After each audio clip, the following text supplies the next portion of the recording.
Okay, Assalamualaikum. Tajuk hari ini struktur kod arahan iaitu function dan prosedur. Kita rujuk spesifik pada function dan prosedur dalam bahasa pengatursyaraan PHP. Okay, ini adalah standard pembelajaran kamu, apa yang perlu kamu belajar dalam bab ni, dan juga standard prestasi yang perlu kamu capai. Kita tengok tajuk yang pertama, struktur kod arahan. Ini adalah dia lebih kurang pengenalan, bukan pengenalan juga. Maksudnya ini adalah atur cara ataupun coding menggunakan bahasa pengatursyaraan PHP. Okey. Ni kita nak isytihar. Macam mana kita nak isytihar? Boleh ubah. Ini. Okey.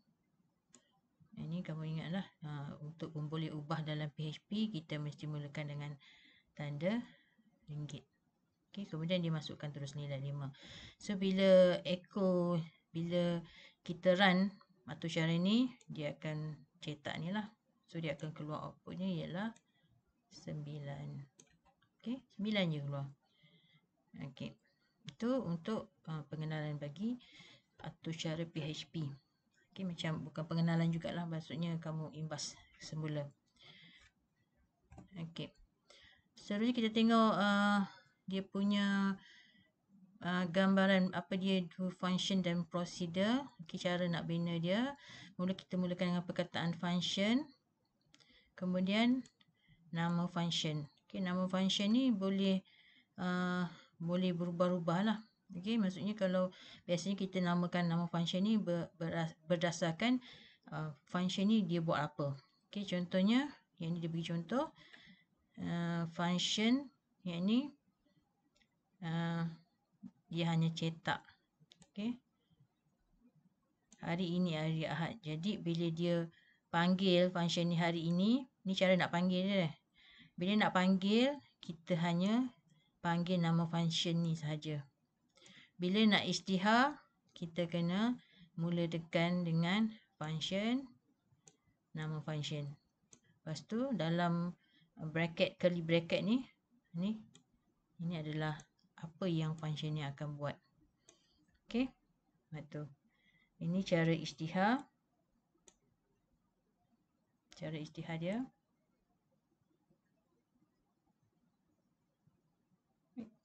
Ini pula cara memanggil dia. Okay.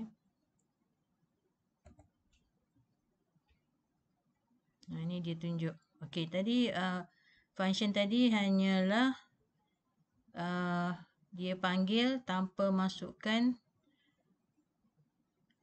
parameter. Dia panggil ni parameter, nilai lah, tanpa panggil nilai. Okay, contohnya ni contoh ni. Dia tulis echo jumlah 5, 10. Okay, maksudnya dia panggil function jumlah.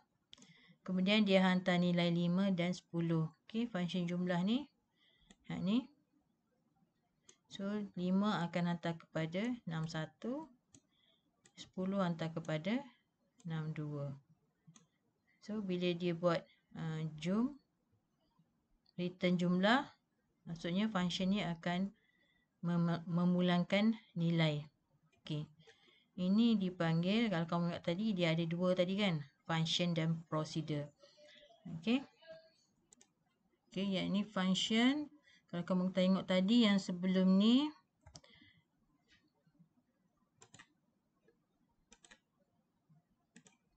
okay, yang ni function ni dia tidak ada pulangkan nilai, dia hanya cetak saja. Ini dipanggil prosedur. Okay, tapi kalau dia memulangkan nilai, ni ada perkataan return ni. Okay, dia adalah function. Okay. Okay.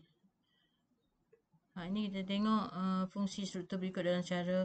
Okay, segmen kecil dalam atur cara menjalankan tugas tertentu yang biasanya diguna berulang kali. Okay, biasanya diguna berulang kali. Contoh tadilah selamat datang, selamat pagi. Okay, macam tugas tertentu yang biasanya digunakan untuk berulang kali sama juga. Biasanya tugasan berbentuk pengiraan dan nilainya dipulangkan kepada program utama. Okey, itu beza prosedur dan function. Prosedur biasanya dia hanya untuk paparan saja. Kita nak papar sesuatu. Paparan. Lah tulisan pun. Okey. Function adalah dia akan ada melibatkan, dia kata pulangkan tu maksudnya dia ada return. Senang kamu nak tengok beza function dan prosedur.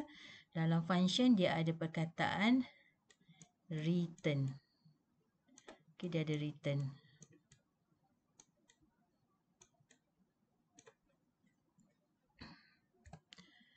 Okey, ni sama juga. Ini diterangkan sekali lagi. Segmen prosedur hanya digunakan untuk paparan saja. Sekali dan tidak, mungkin dia akan bersekali saja dan tidak diperlukan lagi perlu. Okey, ada kalanya dia perlu guna sekali ataupun mungkin beberapa kali, boleh sajalah, tak ada masalah. Okey. Struktur data disimpan dalam badan pemanggil. Data yang diproses perlu disimpan dalam pemanggil. Maksudnya data kita kena ada hantar data ke dia. Okey, macam tadi yang kita tengok tadi. Ni ada data yang kita perlu hantar ke dia. Ni. Itu maksud dia. Okey, data yang terdiproses akan digunakan oleh pemanggil atau segmen kecil atau cara yang lain. Okey, data diproses akan digunakan oleh pemanggil atau jadi dia mungkin dia hantar, maksudnya dia dah buat proses, dia hantar. Lepas tu kalau kita nak panggil sekali lagi, kita mungkin hantar data yang lain. Okey, ini fungsi macam mana kita nak isytiharkan yakni prosedur prosedur. Sebab kamu tengok dia hanya mencetak saja. Okey. Ini kamu isytihar di sini, isytihar. Dipanggil defining tu lah. Okey, yakni bila kamu nak panggil. Nak panggil dia. Kita tulis ni, dia tak ada melibatkan parameter. Kalau ada nilai dalam ni, kita panggil yakni parameter. Okey, parameter ada nilai. Hak ni tak ada, dia kosong. Tak ada parameter. Itu adalah prosedur. So bila dia write message, dia akan memanggil message yang ni. Dia akan merujuk pada prosedur yang ni. So itu yang dia akan keluar. You are really nice person. Have a nice time. Dia akan keluar yang ni lah. Okey. Ini prosedur. Okey, ini adalah function. Okey. Bila function, dia akan ada nilai kat sini ataupun dipanggil parameter. Ada data yang perlu dimasukkan. Okey. So, yang ni dia panggil function. Ini adalah pemboleh ubah.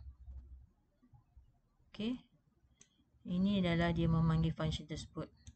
So, dia kata echo return value from the function. So, dia suruh cetak return value. Return value ni suruh cetak yang ni lah. Nilai ni. Nilai. Hak ni nak tahu macam mana? Dia kena pergi hantar 10 kepada 61. Dia hantar 20 pada 62.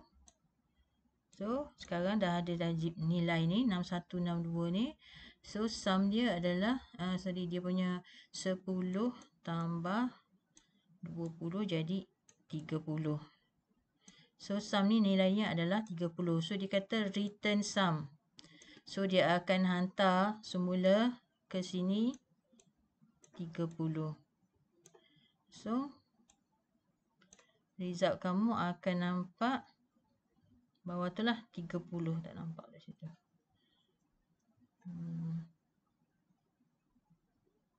Okey, dia akan keluar result 30 kat situ.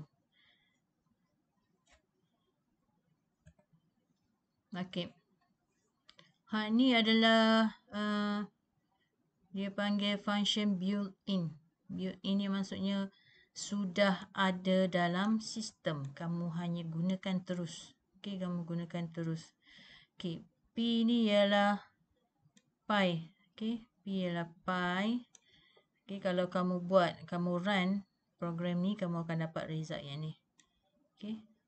Square root ialah punca kuasa. Punca kuasa. Okey, round ialah dia bulatkan nombor tersebut menjadi nombor bulat. Okey, menjadi nombor bulat. Result dia 3. Okey.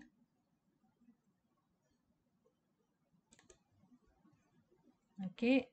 Jadi build ini maksudnya yang sudah sedia ada, kita hanya gunakan sahaja. Okey, kita tidak perlu buat pengisytiharan, tak perlu buat apa-apa, kita hanya terus gunakan saja. Okey, kalau user define ialah maksudnya kita buat sendiri. User define ialah kita buat sendiri. Okey, contohnya function add number echo 1 plus 2. Okey, ni tak ada parameter Ini tak ada parameter. Ini hanyalah lebih kurang macam prosedur. Okey, add number. So dia akan keluar bila dia panggil function ni add number, result dia hanya akan keluar nombor 3. Okey. Okey, kemudian ni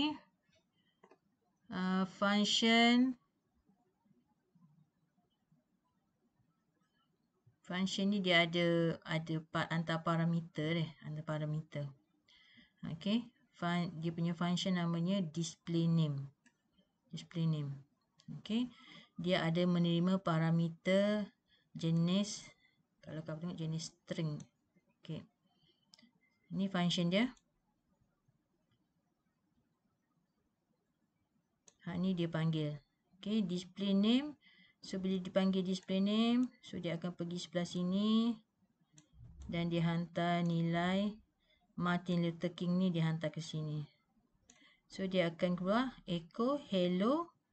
Okey, ni nama boleh ubah tadi, iaitu Martin Luther King dah tukar dekat sini. So dia akan keluarlah result dia. Hello Martin Luther King. Okey.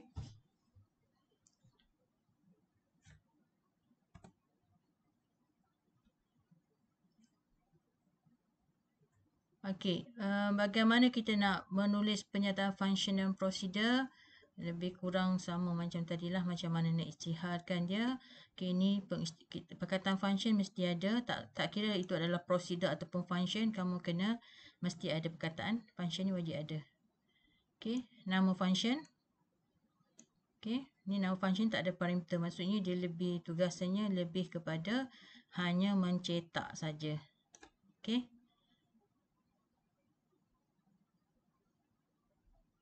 Okey, yang ni bila kamu buat gini, kamu tengok bila dia calling luas maksudnya dia akan hanya cetak yang ni lah, panjang, darab, lebar. Ni result dia.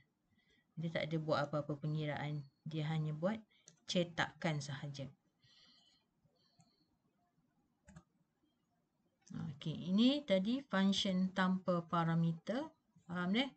Bila dia kosong ni maksudnya tak ada parameter, tak ada nilai dihantar. Sorry, tak ada nilai yang diterima daripada bila orang panggil, bila ada panggil dia tu, tak ada orang bagi data ke dia. Jadi dia hanya lebih kepada mencetak saja. Okey. Kalau function okey, yang ni dia ada parameter dia. Dia ada nilai yang perlu dihantar. Contoh ni lah, lebih kurang sama macam tadi. Okey. So bila dia panggil, ni dia panggil. So 10 akan hantar pada number 1. 20 pada number 2 tu. So dia akan kira, kemudian dia cetak. Okey. Ini kalau kamu tengok, dia cetak, dia tak guna return, dia terus cetak terus situ. Okey. So jawapan dia akan keluar yang ni lah. Okey.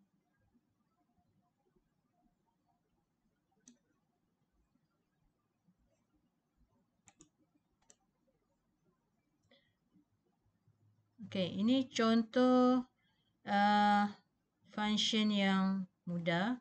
Okey, function yang mudah. Okey. Ni function info diri, so dia buat echo banyak. Okey. Kemudian selesai. Ni okey. Kemudian selesailah. Sini dia punya function daripada ni, nama dia function. Kemudian ini function ni akan buat apa? Kamu tengok function ni hanya mencetak saja. Okey. Kemudian hak ni dia memanggil. Mana dia panggil? Michael maklumat diri. Okey, hak ni dia bawa. Ni dia hak tersyarat dia ni. Ni lepas tu dia sambung bawah. Ni dia panggil. So, output dia akan keluar lah. Nama dia Azman, tingkatan 3. Sekolah dia Maktab Sultan Ismail. Okey. Mula-mula dia akan cetak ni dulu, keluar yang ni dulu. Maklumat diri saya. Lepas tu barulah keluar ayat ni. Sebab maklumat diri saya dulu, baru dia panggil function kat bawah tu.